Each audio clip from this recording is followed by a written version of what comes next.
these companies have been keeping track of the climate issue very closely since the 1970s, and in some ways even before, and that they put together a very coordinated campaign that was global in scope to downplay the science of climate change, to convince people it was too expensive to take action, and to convince the public that the fossil fuel companies were solving the problem. So we didn't need to worry about it.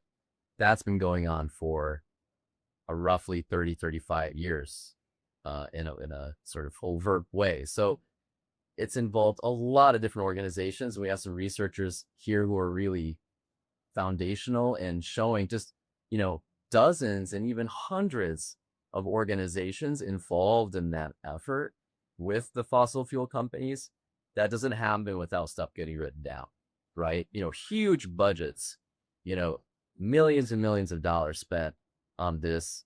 And that doesn't happen without, again, emails being sent, budgets being prepared, all of this stuff to show the ins and outs of how this went down to wreck the climate of the whole planet forever, essentially, so that those companies can make money for a couple more decades, right? I mean, that's, to me, one of the biggest corporate, crimes against the planet and against life that any industry has ever executed.